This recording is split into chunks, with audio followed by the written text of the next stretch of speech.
siéntate a mi diestra hasta que ponga tus enemigos por estrado de tus pies.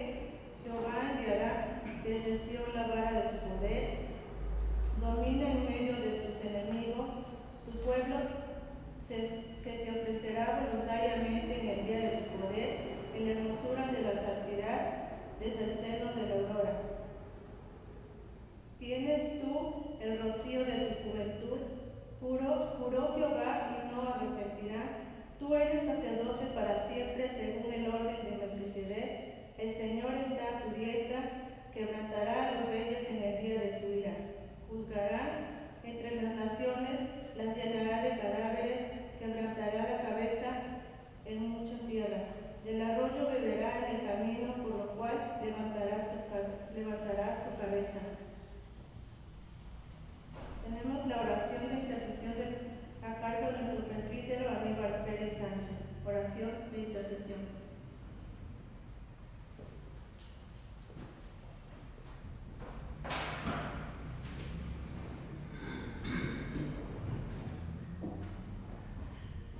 Dios les bendiga, hermanos. Vamos a tener este tiempo de oración. Les invito a que me acompañen ahí en sus hogares. Amoroso Dios y Padre nuestro que estás en los cielos, en esta hora del día venimos delante de tu presencia con ese reconocimiento y con esa gratitud que hay en nuestros corazones, porque reconocemos, Padre celestialmente, es por tu gracia y por tu misericordia que podemos estar delante de ti, oh Dios.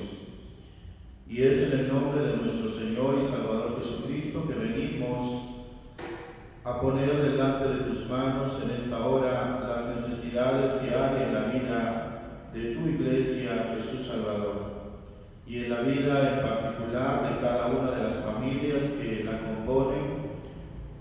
Padre Celestial, tú que conoces las necesidades que hay en la vida de cada uno de nuestros hermanos de la iglesia, te suplicamos que conforme a tu gracia y a tu gran poder, lleves la bendición a cada uno de nuestros hermanos, aquellos que están pasando tiempos de enfermedad en sus cuerpos. Te suplicamos, Padre Celestial, que tú seas propicio a cada necesidad que cada uno de nuestros hermanos esté pasando actualmente en su vida. Los que tienen otros tipos de problemas económicos, problemas en su matrimonio, problemas con sus hijos, búsqueda de trabajo. Tú que lo sabes, Padre Celestial, te lo ponemos en tus manos y te rogamos, Padre Celestial, que también seas propicio a cada una de esas necesidades que hay en la vida de nuestros hermanos. Sigue bendiciendo a esta iglesia, Jesús Salvador. Sigue fortaleciendo, Padre Celestial, la fe, el caminar de cada uno de nuestros hermanos. Permite que cada día, Señor, sigamos creciendo en nuestra comunión contigo, en nuestra fe, pero también en la santidad a la cual nos has llamado como parte de tu pueblo. En tus manos ponemos la vida de cada uno, también de nuestras autoridades de nuestro país, aquí en México. Vemos, Padre Celestial, las necesidades que hay en cada uno de los estados, por los cuales te pedimos que tú seas en la vida de cada una de nuestras autoridades, desde nuestro presidente hasta cada uno de los gobernadores y presidentes municipales, que tu gracia sea en la vida de cada uno de ellos y que haya prudencia y buen juicio para poder impartir justicia, para poder hacer las cosas de acuerdo también a tu voluntad. Ponemos en tus manos también a nuestras autoridades eclesiásticas como Iglesia Presbiteriana. Oramos por nuestra Asamblea General, oramos por cada uno de los sínodos y cada uno de los presbiterios que hay en los diferentes estados de esta república. Te damos gracias por ellos y te pedimos también que sigas usando la vida de cada uno de los pastores para que sigan impartiendo tu palabra y tu consejo divino, pero también para que les sigas sosteniendo en este tiempo en el cual nos ha tocado vivir como nación tiempos difíciles, pero creemos, Padre Celestial, que tú has estado con nosotros, tienes control de la situación, tienes control del mundo entero, Señor, y por eso nos refugiamos en tu gracia y en tu misericordia. Te sigo poniendo, oh Dios, la vida de mi hijo en tus manos. Obra en su salud, Padre Celestial, y permite que su cuerpo pueda ser limpiado de toda enfermedad. Sánalo, Padre, porque es tuyo, te pertenece, Señor, como dijera Lutero en su oración, de tal manera que la vida de este pequeño hijo tuyo está en tus manos, Señor. Tú, Señor, que tienes todo el poder para sanar y reprender las enfermedades, te lo pongo en tus manos, como pongo la vida de cada uno de aquellos niños que tristemente y humanamente podemos pensar que están pasando problemas en su salud por el cáncer que tristemente les ha tocado lidiar en sus cuerpos. A esos padres que sufren no solamente el saber que sus hijos están pasando una situación como esta, sino el desgaste físico, emocional y también el desgaste económico que conlleva tratar a un niño bajo esta situación. Padre Celestial, aun cuando no entendemos los propósitos del por qué tú, Padre Celestial, a veces permite, Señor, que muchos niños tan pequeños tengan que pasar por esta situación, nos refugiamos en tu gracia y pedimos misericordia para la vida de todos aquellos niños que batallan con esta enfermedad y para sus padres también en particular que sufren al tener que darlo todo, Señor, para poder sacar adelante la vida de sus hijos. Padre Celestial, en tus manos la vida de cada uno de esos niños y la vida de cada uno de nuestros hermanos también que están atravesando diferentes enfermedades en sus vidas. Sé propicio a cada una de ellas, Señor, y sé propicio a nuestras vidas y a nuestras necesidades de los que aquí nos encontramos en este lugar de adoración. Nos encomendamos en tus manos, en el nombre de nuestro Señor y Salvador Jesucristo. Amén.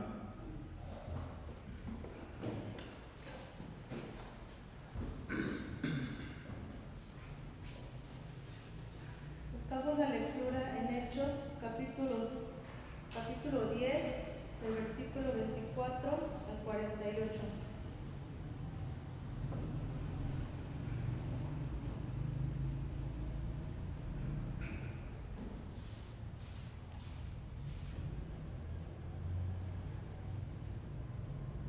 Al otro día entraron de Cesarea a Cornelio, los estaba esperando y habiendo convocado a sus parientes y amigos, los intimó.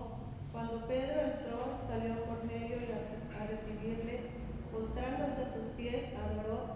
Mas Pedro levantó diciendo: Levántate pues, yo mismo también soy hombre.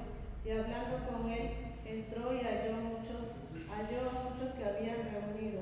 Y les dijo: Vosotros sabéis cuando abominable es para un varón judío juntándose y acercándose a un extranjero, pero a mí me ha mostrado Dios que ningún hombre llame común en mundo, por lo cual al ser llamado vine sin replicar, así que preguntó: ¿Por qué causas me habéis hecho venir?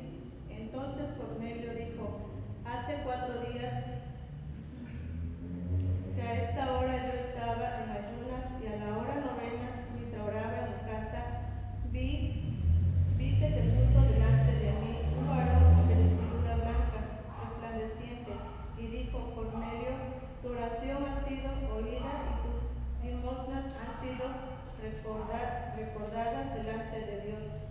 Envía pues a Jope y haz venir a Simón, el que tiene por sobrenombre Pedro, el cual mora en casa de Simón, un un curtidor junto al mar, y cuanto llegue a él te hablará.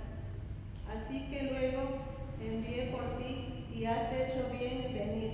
Ahora pues, todos nosotros estamos aquí en presencia de Dios para oír todo lo que Dios ha demandado.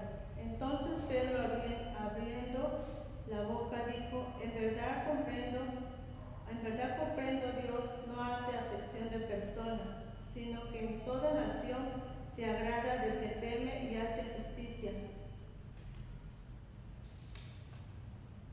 Dios envió mensajes a los hijos de Israel, anunciando el Evangelio de la paz por medio de Jesucristo. Este es el Señor de todos.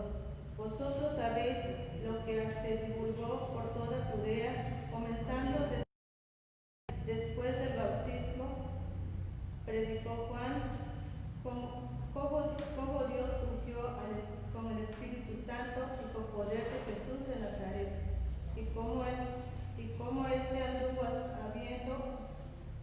haciendo bienes y sanando a todos los oprimidos por el diablo, porque Dios estaba con él.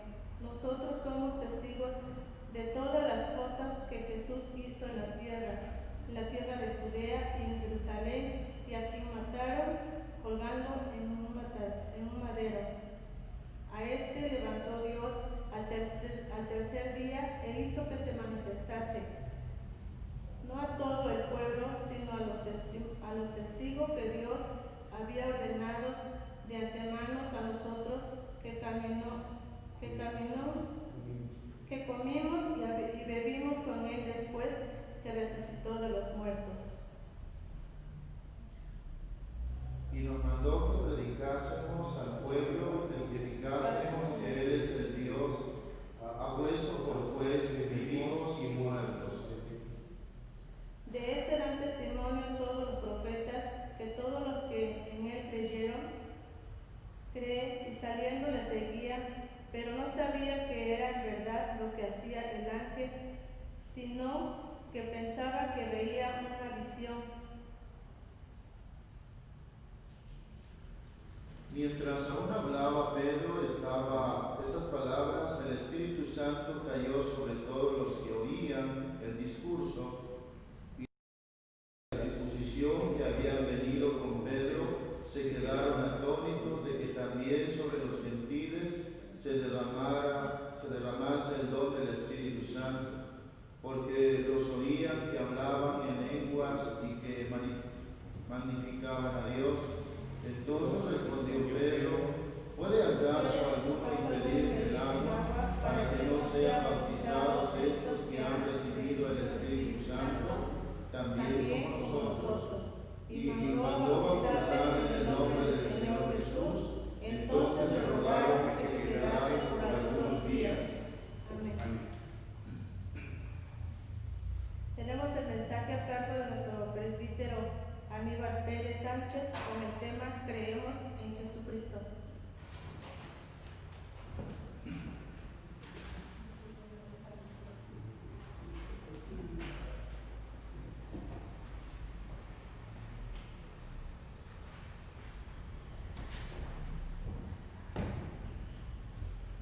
Dios les bendiga, amados hermanos, los que nos ven desde sus hogares. Por ahí tuvimos una ligera falla en la transmisión, pero esto es,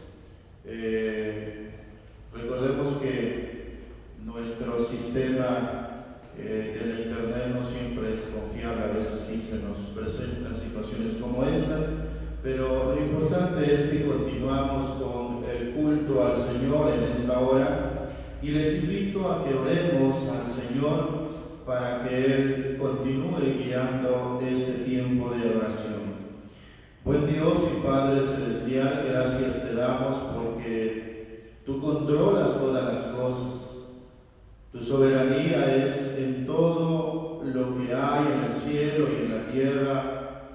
Por ello a ti acudimos para que tú controles también los medios que estamos usando ahora, para que esta transmisión pueda continuar y pueda finalizar y cumpla los propósitos que son para tu gloria y para tu honra, pero también para la edificación del cuerpo de Cristo, que es la iglesia.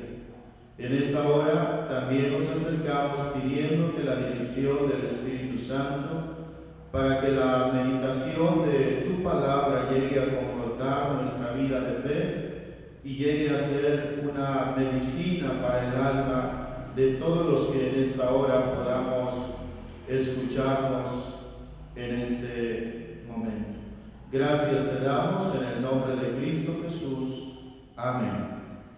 Ya leímos el pasaje de Hechos, capítulo 16, versículos 25 al 34, donde se nos habla acerca de la persona de Jesús, de lo que Él hizo, cómo murió y cuáles fueron los propósitos que lo trajeron a este mundo.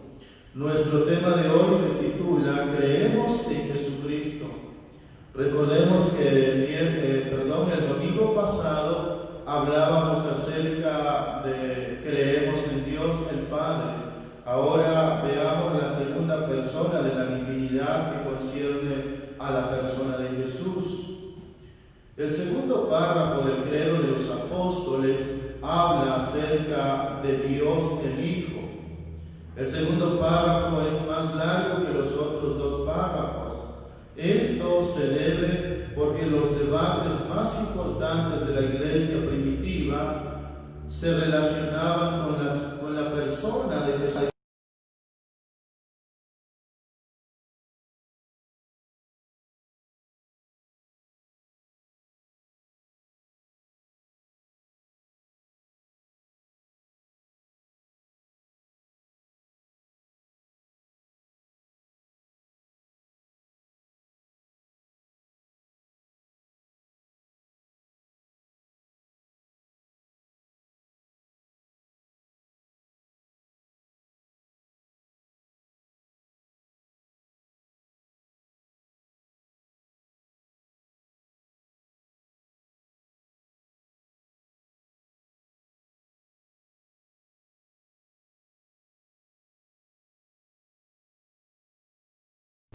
El credo de los apóstoles dice: creo en Jesucristo, su único Hijo, nuestro Señor, nacido de la Virgen María.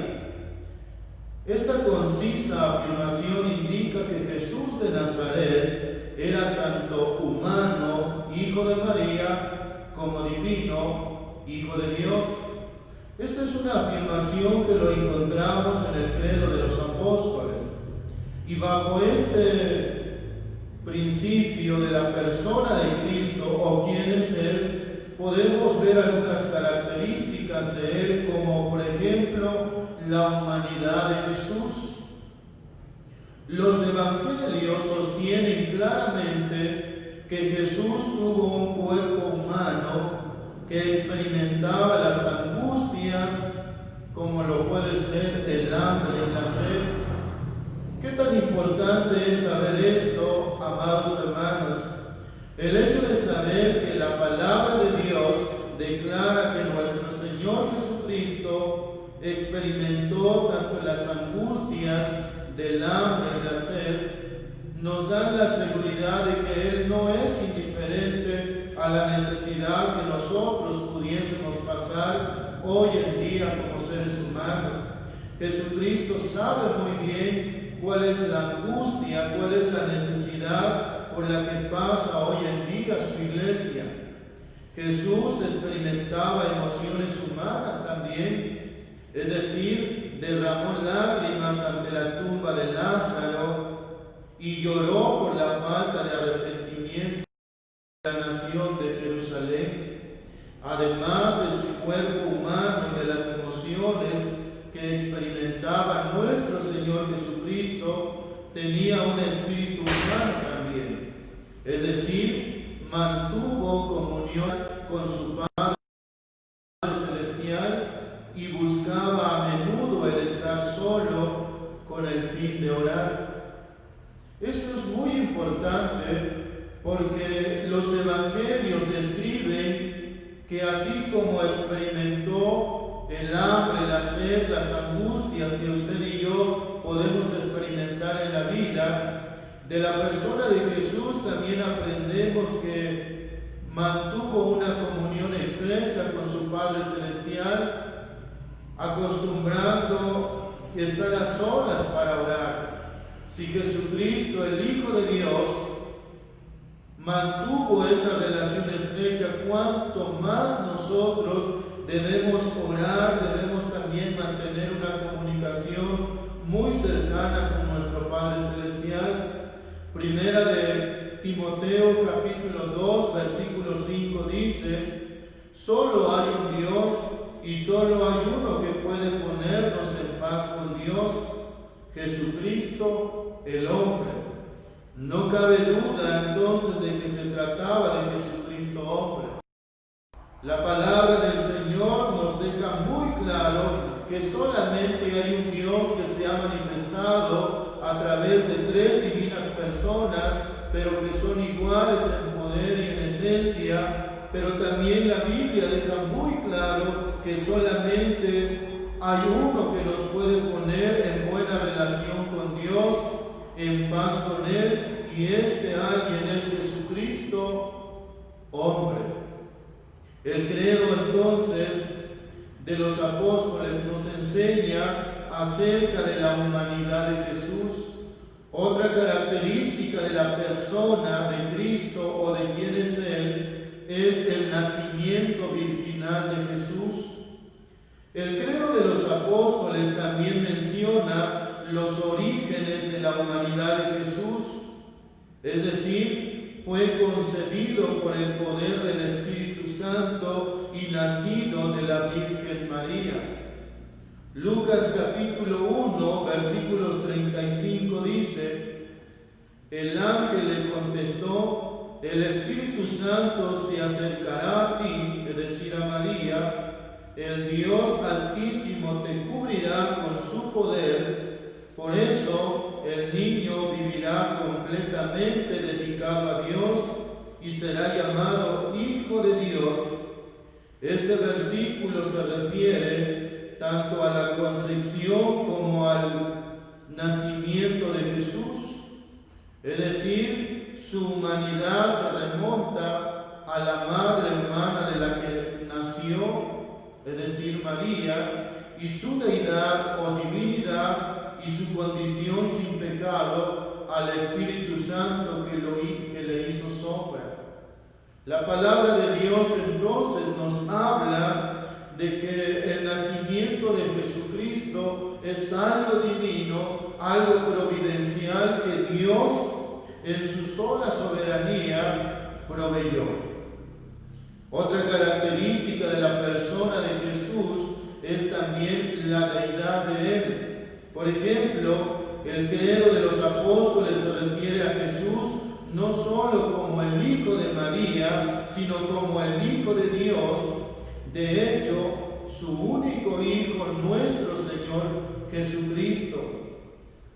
El credo niceno, que es otro de los credos también que enfatiza este aspecto, lo describe de una manera más ejemplar diciendo: el único Hijo de Dios, el eternamente engendrado del Padre, Dios de Dios, luz de luz, verdadero Dios de verdadero Dios, engendrado, no creado de un ser con el Padre.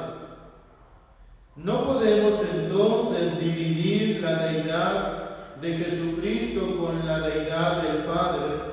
La palabra del Señor y los credos que hemos mencionado nos hablan que tanto el Padre como el Hijo son uno en esencia y ambos son dignos de nuestra honra y adoración. El credo también de Atanasio aclara aún más esta doctrina al afirmar que la persona de Jesús no fue hecho ni creado, sino fue engendrado por Dios.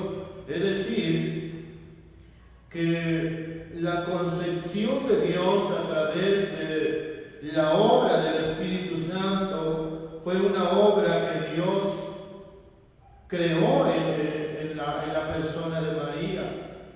Por ello, estas características que hemos mencionado son relevantes Pero vayamos un poquito más adelante de lo que nos habla el credo de los apóstoles. El credo nos habla acerca de la obra de Cristo o de lo que Él vino a hacer en este mundo. En primer lugar, nos habla acerca de la muerte de Jesús. El credo apostólico, junto con los demás credos, pasan directamente del nacimiento de Jesús a su muerte, de la madre que lo llevó en su seno al juez que lo condenó. El credo dice: nació de la Virgen María, padeció bajo Poncio Pilato, fue crucificado, muerto y sepultado. La referencia a Pilato nos recuerda que la crucifixión de nuestro Señor Jesucristo fue un hecho histórico, porque se trataba de un procurador notorio de la provincia romana de Judea, administrador eficiente, pero un hombre despiadado como lo fue Poncio Pilato.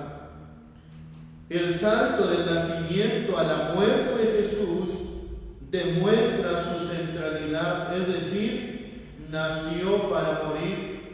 Jesucristo vino a este mundo con un propósito. Repetidas ocasiones en los evangelios encontramos diciéndole Él a la gente que Él había venido para cumplir el propósito que el Padre le había determinado que cumpliese. Y había venido a este mundo no para ser servido, sino para servir y para dar su vida en rescate por muchos. A la luz entonces de lo que la palabra de Dios nos dice, Jesucristo vino a este mundo para servir. Jesucristo vino a este mundo para dar su vida y para darle el rescate por muchos.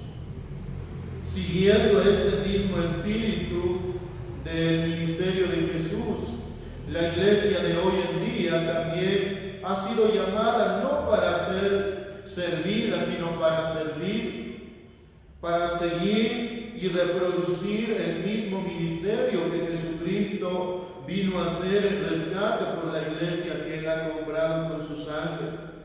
Jesús constantemente predijo su muerte como algo necesario y se refería a ella como la hora para la cual había venido a este mundo. Por ejemplo, en Juan capítulo 12, versículo 27 dice: ahora está turbada mi alma, ¿y qué diré? Padre, sálvame de esta hora, mas para esto he llegado a esta hora. Jesucristo tenía muy presente para lo cual había venido a este mundo. Había venido para dar su vida, para ofrecerse en sacrificio por su iglesia. La iglesia de Cristo hoy en día también debe tener muy presente para qué lo ha llamado Dios.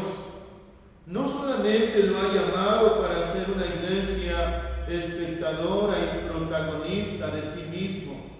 Dios ha llamado a su iglesia a través de Cristo para ser ese canal por el cual el evangelio siga fluyendo y siga siendo predicado y puedan muchas más personas llegar a ese conocimiento de salvación que Dios provee a través de su palabra. Cuando en su última noche instituyó la cena en conmemoración de su persona, el pan y el vino que les dio a sus discípulos no hablaba de su nacimiento ni de su vida, no hablaba de su enseñanza ni de su milagro, sino hablaba de su muerte violenta en la cruz. Recordemos que cuando Jesucristo instituyó la última cena en el aposento alto junto a sus discípulos, el pan y el vino no hablaba más que de la muerte y de una muerte violenta a la que nuestro Señor Jesucristo fue sujeto por las autoridades romanas de su tiempo. Primera de Corintios capítulo 15, versículo 3 dice: porque primeramente os he enseñado lo que asimismo recibí, que Cristo murió por nuestros pecados conforme a las Escrituras, y que fue sepultado y que resucitó al tercer día conforme a las Escrituras. El apóstol Pablo, quien es el que escribe esta carta de Primera de Corintios, señala tres cosas fundamentales para el cristianismo de hoy. Pero él dice que la enseñanza que recibió no lo recibió de hombres, sino lo recibió de Cristo mismo, de Dios mismo.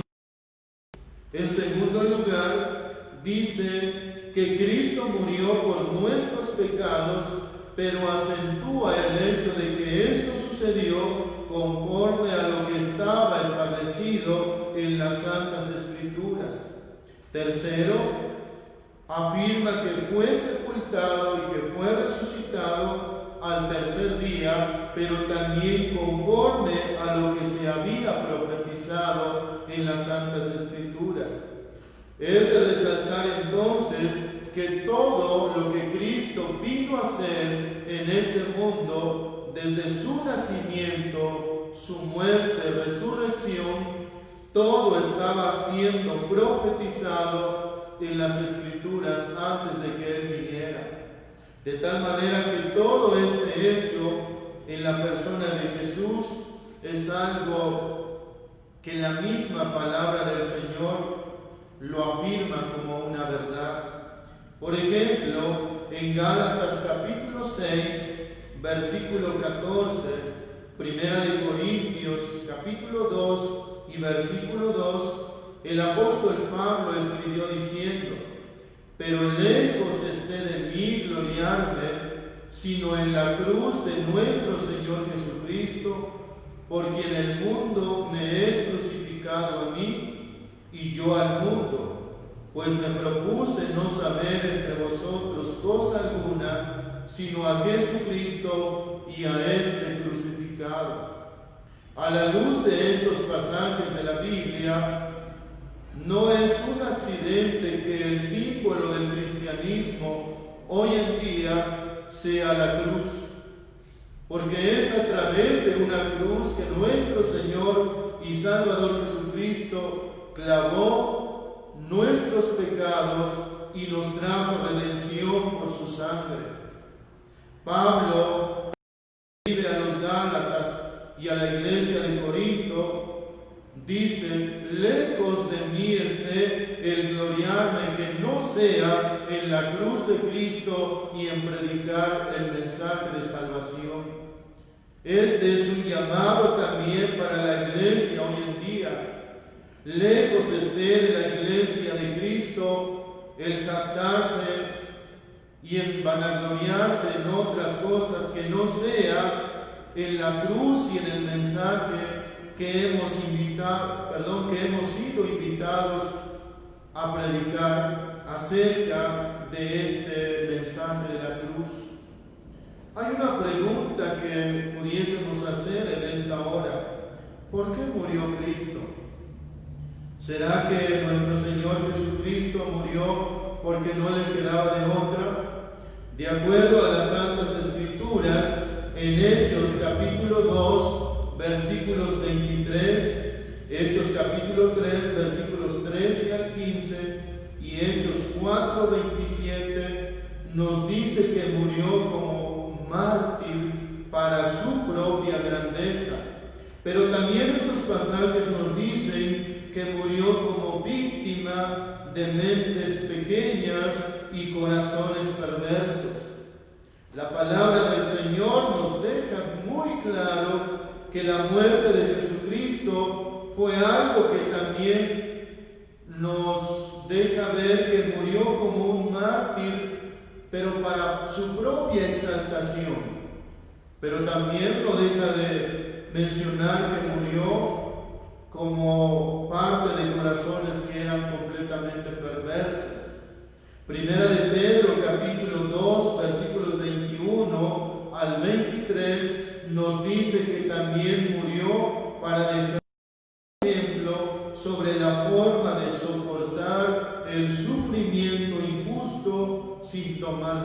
venganza. Me llama mucho la atención lo que en 1 de Pedro 2, 21 al 23 nos enseña. La muerte de Cristo, ratifico, fue para dejarnos un ejemplo sobre la forma de soportar el sufrimiento injusto sin tomar venganza.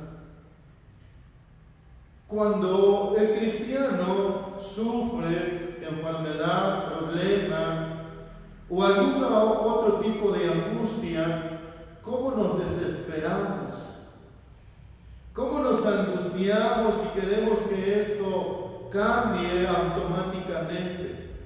Pero la muerte de Jesucristo, la muerte de nuestro Salvador, nos enseña a sufrir con paciencia, incluso aunque esto sea de manera injusta. No somos invitados por Él a tomar venganza por nuestras propias manos.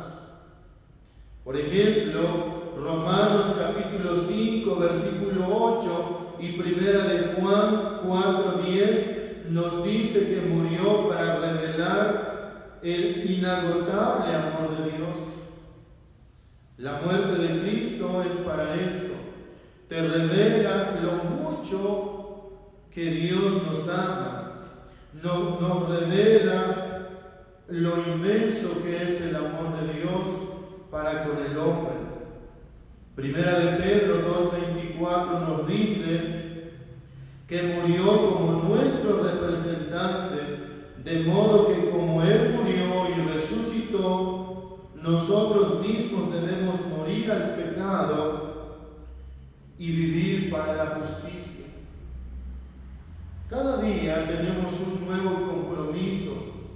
A la luz de la muerte de Jesús, ese compromiso tiene que ser morir cada día al pecado que constantemente nos está asediando y vivir una vida de justicia para la gloria de Dios. Pero por encima de todo lo que he mencionado a través de estos pasajes de la Biblia, Cristo murió para ser tu Salvador, para ser mi Salvador. Ese es el propósito máximo de haber venido Jesucristo a este mundo, para ser mi Salvador, para ser mi Redentor. Pero el credo no termina con Cristo en la cruz. Procede a mencionar acontecimientos adicionales de su carrera salvífica como Hijo de Dios. Voy a mencionar algunos aspectos de estos principios que menciona el credo de los apóstoles. En primer lugar, menciona el descenso, la resurrección y la ascensión de Jesús. Descendió a los infiernos, dice el credo apostólico. La palabra infierno es traducida del término griego Hades, que simplemente significa el lugar de los espíritus que han partido a la morada de los muertos. La razón que llevó a incluir esta cláusula en el credo de los apóstoles fue que se quería mostrar que Jesús, después de su muerte y la sepultura de su cuerpo, fue un espíritu al otro mundo hasta su resurrección al tercer día.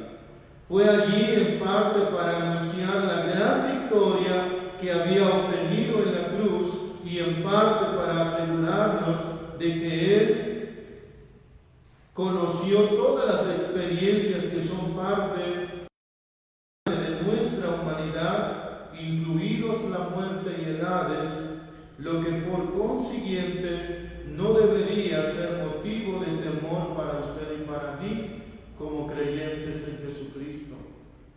Si Jesucristo experimentó lo que en el credo apostólico conocemos como descendió a los infiernos, eso te pone en condición a ti y a mí en no estar como hombres y mujeres y como creyentes en Jesucristo, atemorizados por la muerte, porque Jesucristo venció la muerte. Jesucristo nos dio victoria sobre ella. Y eso es algo que nosotros debemos recordar. Estamos pasando por situaciones que pudieran llevarnos a un paso de la muerte. Recordemos que Jesucristo nos dio victoria sobre ella. Otro aspecto que menciona el credo apostólico también nos habla acerca de su resurrección. Queda claro que la resurrección de Jesucristo significa resurrección corporal. Primera de Corintios capítulo 15, versículos 3 al 5 dice: porque primeramente os he enseñado lo que asimismo recibí, que Cristo murió por nuestros pecados conforme a las Escrituras, y que fue sepultado, y que al tercer día conforme a las Escrituras, y que apareció a Cefas, es decir, a Pedro, y después a los 12 apóstoles.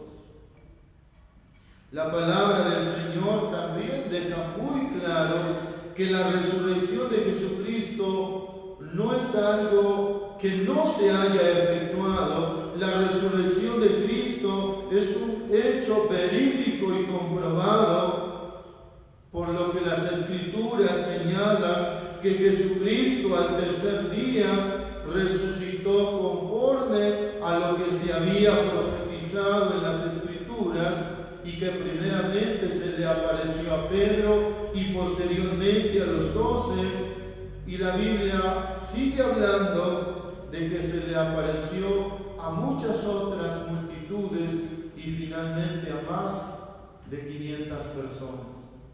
Entonces, la resurrección de Jesucristo es algo también que nos pone en condición como hijos suyos de saber que en el día postrero resucitaremos con un cuerpo glorificado para estar eternamente con nuestro Redentor. De igual manera, el credo de los apóstoles también señala lo siguiente: ascendió al cielo. Hechos capítulo 1, versículos 9 al 11 dice: y habiendo dicho estas cosas, viéndolo ellos, es decir, los discípulos, fue alzado y le recibió una nube que le ocultó de sus ojos, y estando ellos con los ojos puestos en el cielo, entre tanto que él se iba, he aquí se pusieron junto a ellos 2 varones con vestiduras blancas, los cuales también les dijeron: varones galileos, ¿por qué estáis mirando al cielo? Este mismo Jesús que ha sido tomado de vosotros al cielo, así vendrá como le habéis visto ir al cielo. El credo de los apóstoles dice: subió al cielo y está sentado a la derecha del Padre. Lo que significa es que Jesucristo ahora está donde Él siempre estuvo. Pero desde allí dice la palabra del Señor que intercede por nosotros, intercede por su iglesia, intercede por cada uno de aquellos que experimentamos penurias en nuestras vidas. Si hay alguien que conoce mejor tu necesidad, es aquel quien en carne propia experimentó lo profundo de los problemas que a veces podemos experimentar.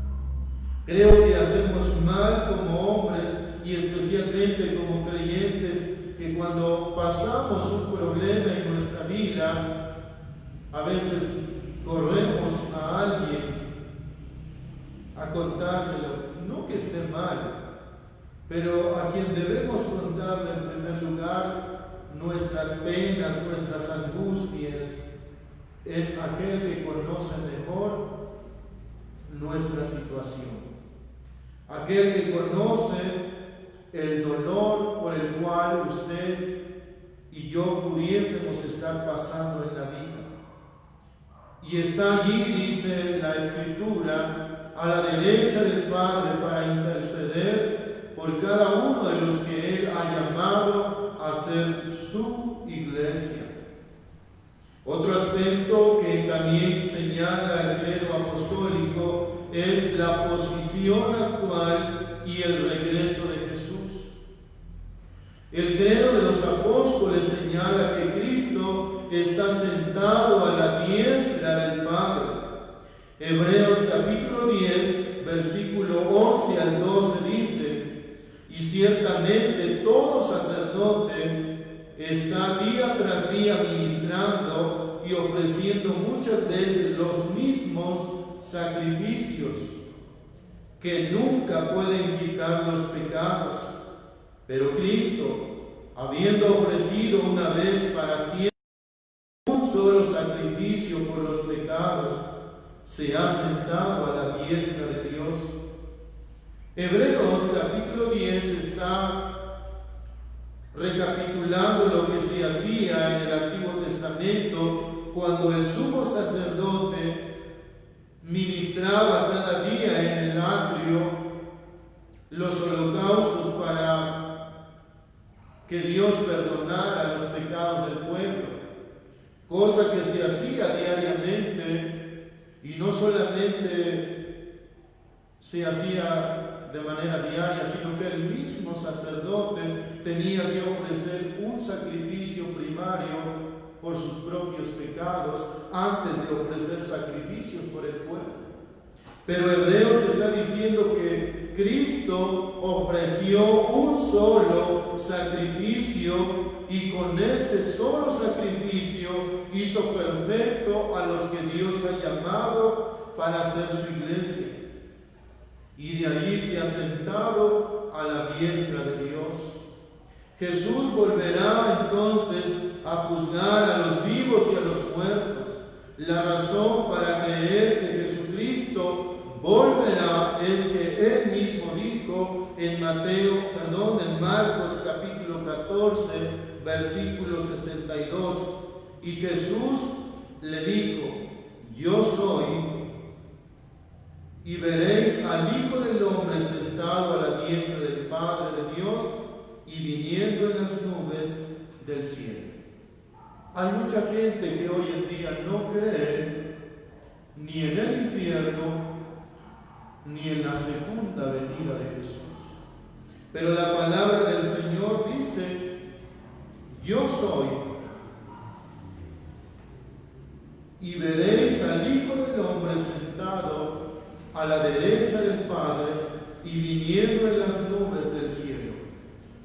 Hoy todavía Jesucristo sigue siendo ese mediador, ese alguien que nos puede llevar a estar en paz con Dios, pero en su segunda venida Él se convertirá en nuestro juez, en el que nos condenará a menos que hayamos aceptado a Cristo como Señor y Salvador.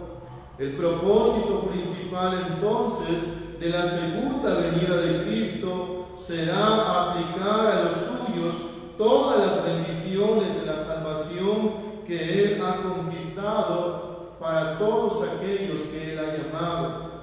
Filipenses 4:21 nos dice que los levantará de entre los muertos, les dará cuerpos nuevos y gloriosos como el de Él. Eso es una promesa que se cumplirá en la segunda venida de Cristo. Segunda de Pedro 3:13 nos dice que los trasladará a un cielo nuevo y a una nueva tierra en los que habite la justicia. Todos nosotros aquí somos objetos de oprobio, de injusticia, de maltrato, de muchas maneras. Pero cuando Jesucristo venga por segunda vez, le dará esta promesa a su pueblo, trasladándolos a un cielo nuevo y a una tierra nueva donde reina la justicia y la paz. Concluyo la meditación de hoy con las palabras de Juan 5, 22 y 27, donde dice que el Padre ha dejado todo juicio en las manos del Hijo. En consecuencia, todos los que se han negado a arrepentirse y creer en Jesucristo sufrirán el terrible destino del castigo de la destrucción eterna, lejos de la presencia del Señor, como dice Segunda de Tesalonicenses 1:9. Amado hermano, si tú no te has arrepentido de todo tu corazón, estás expuesto, como dice Segunda de Tesalonicenses 1:9, a una eternidad sin Cristo y sin Dios. Pero, en cambio, los que han acudido presurosos a Jesús en busca de su refugio a causa de sus pecados y han huido de la ira de Dios, han de heredar, como afirma el credo niceno, su reino, el que no tendrá fin. Creemos en Cristo y creemos todo esto porque Cristo es el que ha venido a comprar nuestras almas con su sangre. Amada Iglesia, sigamos creyendo en Jesucristo, sigamos predicando su nombre y sigamos diciéndole a la gente que solamente Él es el único que puede ponernos en una verdadera relación de paz con nuestro Dios. Que el Señor te bendiga.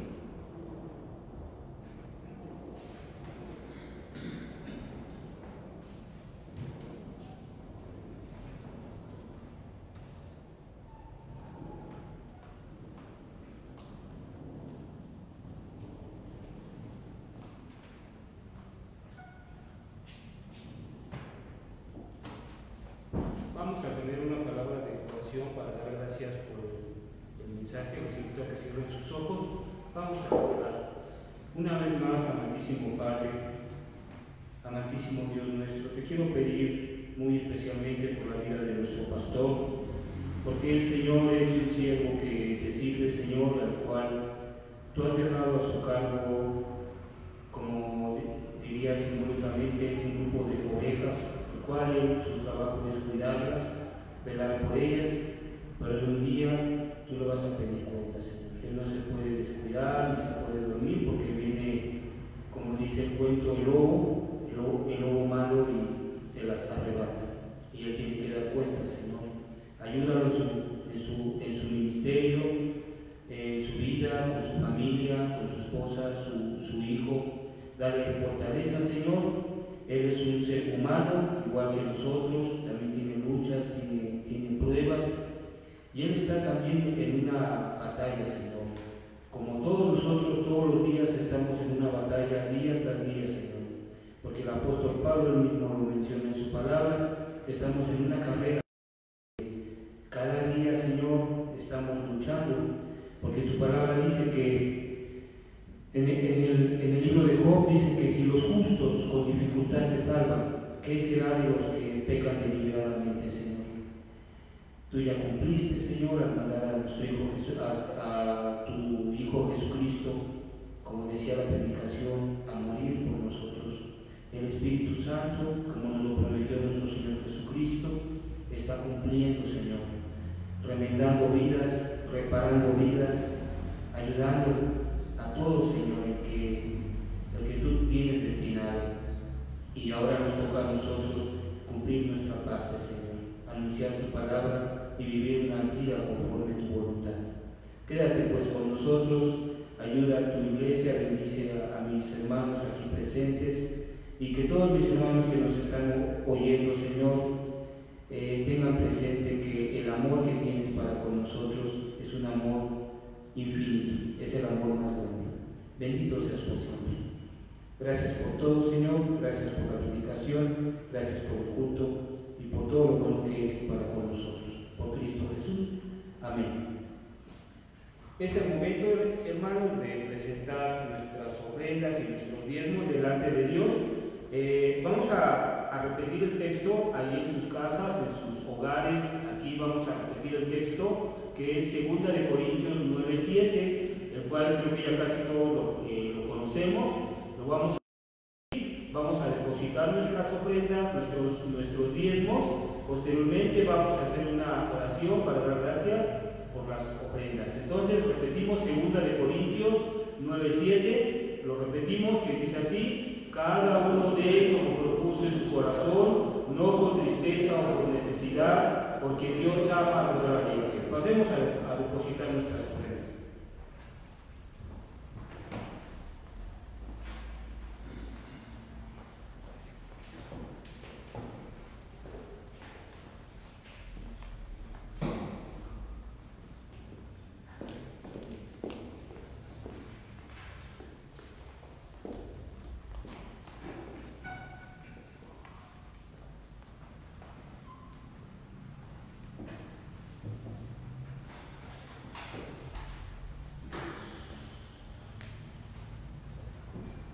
Cerramos nuestros ojos, vamos a orar.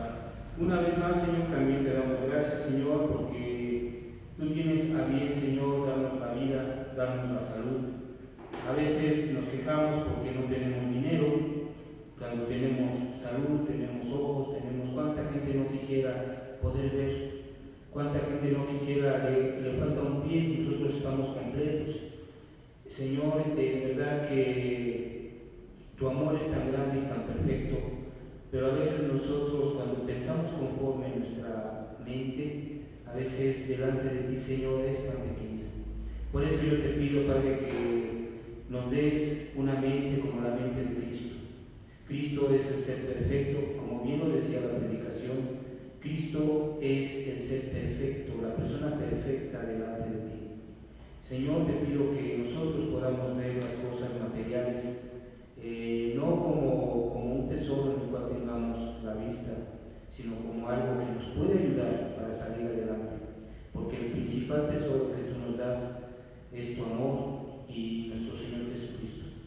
Te pido pues que bendigas los hogares, Señor, que a bien han tenido depositar sus ofrendas, el cual es fruto, Señor, de su arduo trabajo, que con el sudor de su frente nuestros hermanos lo han ganado y lo han puesto delante de ti con manos limpias, con manos santas. Te pido que tú bendigas las mesas, que no falte el pan, que no falte la comida, Señor, que no falte nada, Señor. Y si hay alguna necesidad en el amor de Cristo, te pido que la suplas.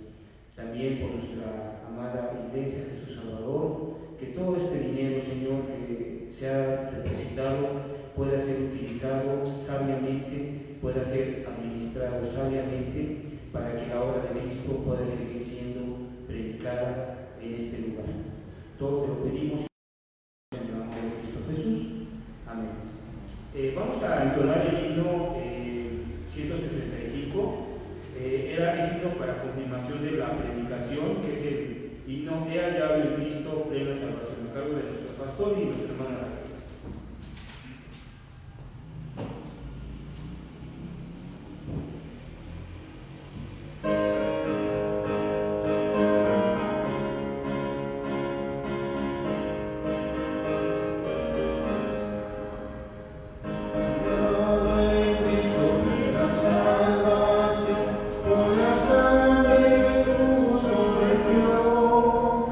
Por la mancha, borra de mi corazón.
Vamos a darle gracias al Señor, hermanos. Amoroso Dios y Padre nuestro que estás en los cielos, te agradecemos con nuestro corazón genuino y agradecido delante de ti, porque nos has permitido poder estar en esta hora para ofrecer este culto de adoración a tu nombre. Gracias te damos por cada una de las familias que nos han visto en esta hora. Hay muchas familias que nos han seguido y oramos, Padre Celestial, para que su fe y sus esperanzas sigan creciendo y sigan estando firmes en la vida de cada uno de ellos. Oramos también para que sus necesidades sean suplidas por tu santo y divino poder, Señor. Pero también seguimos orando por aquellos que no se han arrepentido de todo corazón, para que se acerquen a ti, Señor, y a través de ti puedan estar en buenas relaciones con el Padre. Padre Celestial, gracias por la vida también de mis hermanos ancianos de iglesia, mi hermano Carlos Matildes y su esposa, nuestra hermana Tamar. Gracias también por la vida de mi hermano Ricardo y por la vida de su esposa, nuestra hermana, que también lo acompaña en esta hora. Gracias también por la vida de mi hermano Ezequiel y la vida de su esposa, que también han dirigido este culto, la liturgia de este día. Gracias por la vida de ellos y gracias también por nuestros hermanos, por Elizabeth y José, que siempre nos han apoyado en el audio. Gracias, bendito Dios, porque Señor, en el corazón de cada uno de estos hermanos que he mencionado el deseo de estar siempre dispuestos para hacer tu obra, para hacer aquello que nos has llamado a hacer. Gracias, Señor, por el apoyo moral, espiritual que de parte de ellos he podido recibir como pastor, Señor. Me siento apoyado y me siento también fortalecido al saber que no hemos caminado solo en este tiempo. Hemos tenido el respaldo y el apoyo de cada uno de los hermanos que han luchado y se han mantenido firmes en el ministerio juntamente conmigo. Gracias por sus vidas, en tus manos te los pongo, suplicándote, Señor, que sigamos perseverando en este trabajo y en la obra a la que nos has llamado, Señor. Permite pues, Padre Celestial, que todo lo que hemos hecho para tu gloria en esta hora también haya sido de bendición para nosotros y para tu iglesia que nos ha visto en este día. Y ahora, mis amados hermanos, que la gracia de nuestro Señor y Salvador Jesucristo, el amor de nuestro Padre Celestial y la comunión con el Espíritu Santo quede en la vida de todos vosotros hasta que Cristo venga por segunda vez. Amén. Amados hermanos, nada más como aviso, les invitamos a que si tienen la oportunidad de seguirnos por la tarde, lo hagan. Hay un culto más a las 6 de la tarde, estamos en este mismo canal. Les invitamos a seguirnos y también a compartir la predicación de la palabra del Señor. Que el Señor les bendiga y que Él siga añadiendo bendición a nuestras vidas.